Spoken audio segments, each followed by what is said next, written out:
सितंबर से पढ़कर board exam 2023 में 98% अंक कैसे प्राप्त करेंगे। अर्थात इतना समझ लीजिए कि आपकी सफलता ही हमारा लक्ष्य है, आपको सफल बनाना ही हमारा लक्ष्य है। आपको मैट्रिक और इंटर बोर्ड परीक्षा 2023 में टॉपर बनाना ही मेरा लक्ष्य है, वो भी कहाँ से, तो बिल्कुल सितंबर से पढ़कर। तो आप एक एक पॉइंट को जरूर देखिएगा इस वीडियो पे, और इस वीडियो पे नए हैं तो इस चैनल को सब्सक्राइब करके बेल आइकन को प्रेस कर दीजिए, ताकि आपकी सपोर्ट की जरूरत हमें है कि इस टॉपिक को लेकर आए हुए हैं जो बिल्कुल आपको सितंबर से पढ़कर बोर्ड एग्जाम में टॉपर बना सकता है 98% अंक के साथ। तो 10th और 12th के विद्यार्थी बिल्कुल देखिएगा। जैसे कि आप लोग को पता है कि आप लोग अप्रैल, मई, जून, जुलाई और अगस्त बिल्कुल बिता चुके हैं, और यहाँ से जो भी समय बचा है वह आपके लिए बहुत ही इंपॉर्टेंट है। अर्थात बता दें कि समय बार बार मिलती है जिंदगी बदलने के लिए, समय बार बार मिलती है जिंदगी बदलने के लिए, लेकिन जिंदगी एक बार मिलती है समय बदलने के लिए। तो बिल्कुल कोशिश करिए कि आप अपना समय बदल लें और 10th और 12th एग्जाम में अच्छे मार्क्स प्राप्त करके आप आने वाला अगला भविष्य अपना बना लें। तो यहाँ से बचे हुए समय को आपको बहुत अच्छे ढंग से बढ़ना है, तभी आप टॉपर बन सकते हैं। जैसे आपको हम बता दें कि इस महामंत्र में,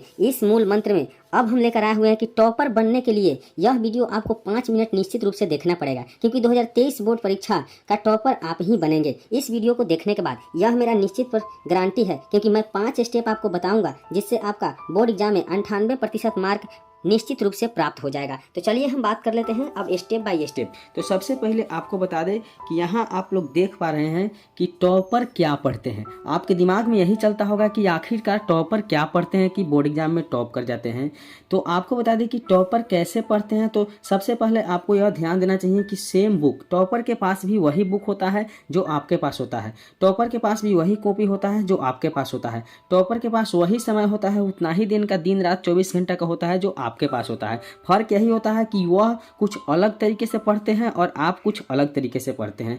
आपके पास भी 2 हाथ होते हैं और दिमाग होते हैं, उनके पास भी सेम टू सेम यही होते हैं, और सेम क्वेश्चन पेपर भी होते हैं। तब आपके दिमाग में यह बात चलता है कि आखिरकार सब कुछ सेम होते हुए वे टॉप क्यों कर जाते हैं और हम फर्स्ट डिवीजन, सेकेंड डिवीजन पर ही क्यों रह जाते हैं। तो सबसे पहले आपको ध्यान देना होगा कि प्रिपरेशन जो है आपको शुरू से करना होगा। अर्थात बोर्ड एग्जाम की जो तैयारी कर रहे हैं उसमें पढ़ाई जो है शुरू से करना होगा और हार्ड वर्क के साथ भी रहना होगा। और सबसे पहले बता दें कि सफलता का महामंत्र आज हम स्टेप बाय स्टेप चालू करेंगे, जो 5 स्टेप लेकर आए हैं। तो बिल्कुल इस स्टेप को अंत तक जरूर देखिएगा। तो चलिए हम स्टेप को चालू करते हैं, देखते हैं कि पहला स्टेप क्या है। तो सबसे पहले आप लोग देख पा रहे हैं कि टॉपर बनने के लिए क्या हमें हमेशा पढ़ना चाहिए, खेलना कूदना बंद कर दे, हमेशा पढ़ते ही रहे? बिल्कुल ऐसा नहीं। टॉपर बनने के लिए आप हमेशा पढ़ना चाहिए, ये बिल्कुल सही नहीं है, क्योंकि हमेशा पढ़ने से कोई टॉपर नहीं बन पाता है। खेलना कूदना बंद कर दे, ये भी सही नहीं है, क्योंकि पढ़ाई लिखाई के साथ खेल कूद और घर का कामकाज भी बहुत जरूरी होता है। उसके बाद बता दें कि हमेशा पढ़ते ही रहे, ये भी बात सही नहीं है, क्योंकि हमेशा आपको पढ़ते भी नहीं रहना है।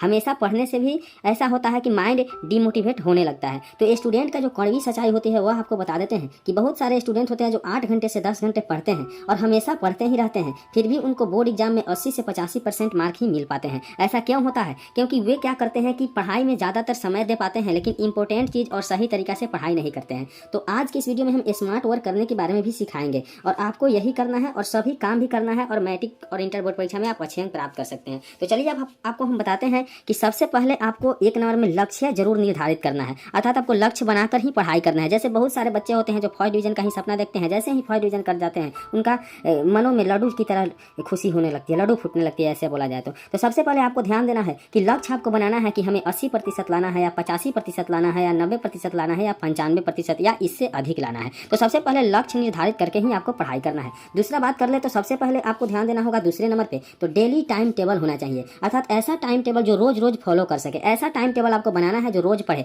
ऐसा ना हो कि एक दिन 4 से 5 घंटे पढ़ ले और एक दिन 2 भी घंटा नहीं पढ़े, तो ऐसा नहीं। दूसरे नंबर में आपको डेली टाइम टेबल बनाना है, और डेली टाइम टेबल के अनुसार आपको क्या करना है, स्टडी करना है। और तीसरा आपको बता दे जो स्टेप है, वह तीसरा स्टेप यह है कि regular study for all subject, अर्थात सभी सब्जेक्टों का रेगुलर स्टडी करना है। जैसे आप 10th के विद्यार्थी है तो आपको मैथ, हिंदी और साइंस और सोशल साइंस और संस्कृत, बिल्कुल यह 5 सब्जेक्ट 500 अंक के होते हैं, यह रेगुलर आपको पढ़ना है। उसके बाद अगर 12th के हैं तो हिंदी, इंग्लिश और अदरवाइज जो सब्जेक्ट आर्ट हो या मैथ हो, साइंस हो, जो भी लिए हैं उस सब्जेक्ट को आपको रेगुलर रिवाइज करना है। अब चलिए हम देख पाते हैं कि इसके साथ चौथा स्टेप क्या है। तो जैसे जैसे कि बता दें आपको, चौथा स्टेप आपका यही है कि वीक सब्जेक्ट और स्ट्रॉन्ग सब्जेक्ट को अलग अलग रखना है। जैसे जो वीक सब्जेक्ट है, जैसे मान लीजिए कि इंटर वाले 12th वाले विद्यार्थियों के लिए वीक सब्जेक्ट ज़्यादातर होते हैं कि मैथ और फिजिक्स केमिस्ट्री में बहुत सारे बच्चे कमजोर होते हैं, तो ऐसे सब्जेक्ट पर आपको ज़्यादातर समय देना है, 2 घंटा 3 घंटा देना है।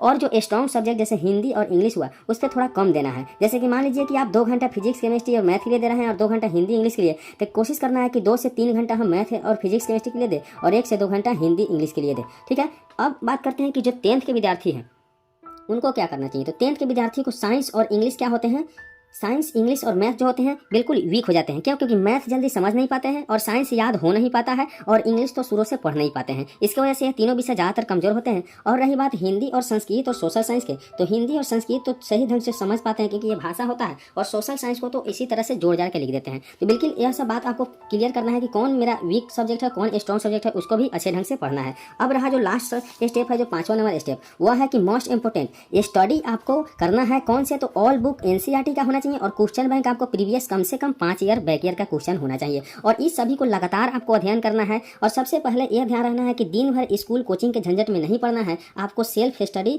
अपने घर पे जरूर करना है। केवल सेल्फ स्टडी ही आपको टॉप करा सकता है। वो कैसे? तो सभी सब्जेक्ट का आप सब्जेक्ट बाय सब्जेक्ट अगर तैयारी कर रहे हैं घर पे, तो आप टॉप आसानी से कर सकते हैं। अगर यह सभी नियमों का पालन करते हैं तो 98% निश्चित रूप से आपका मार्क्स आ सकता है। 100% गारंटी के साथ मैं बोल रहा हूँ। तो चलिए वीडियो पर इतना ही, मिलते हैं अगले वीडियो में, तब तक के लिए बाय।